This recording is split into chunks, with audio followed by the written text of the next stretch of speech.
ప్రతి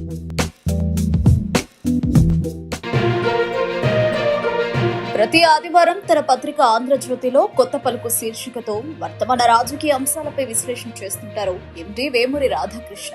తెలుగుదేశం పార్టీ ప్రస్తావన, చంద్రబాబు ప్రస్తావన అందులో లేకుంటే ఆయన చేసే విశ్లేషణ దమ్ బిర్యానీ మాదిరిగా ఉంటుంది.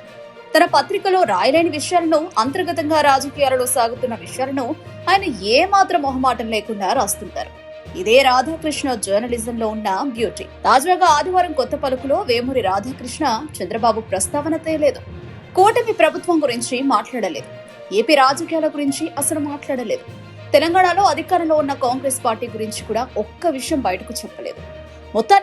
మొత్తంగా తెలంగాణ బీజేపీ మీద పడ్డారు. తెలంగాణ బీజేపీ ఎందుకు ఇలాంటి పరిస్థితి ఎదుర్కొంటోంది? నేతలు మొత్తం ఎవరికి వారుగా ఎందుకు మారిపోయారు? ఈ పరిస్థితికి కాయకల్ప చికిత్స అధిష్టానం ఎలా చేయాలి?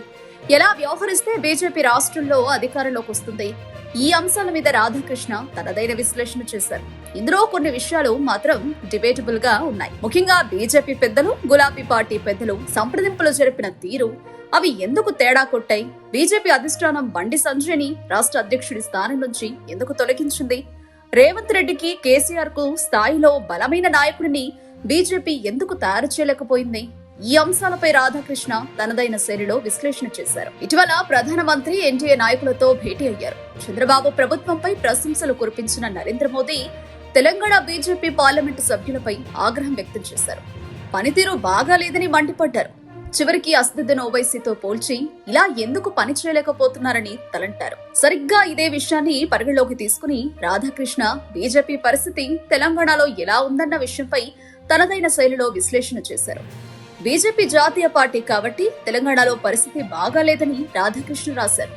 అలాంటప్పుడు తెలుగుదేశం కూడా జాతీయ పార్టీ కదా, ఆంధ్రప్రదేశ్ లో పొత్తు పెట్టుకుని అధికారంలోకి వచ్చింది కదా, తెలంగాణలో నామరూపాలు లేకుండా పోయింది కదా. అలాంటప్పుడు తెలుగుదేశం గురించి రాధాకృష్ణ ఇలా రాయగలరా?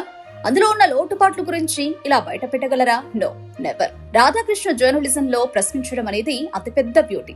కానీ టీడీపీ విషయానికి వచ్చేసరికి తిరగబడుతుంది.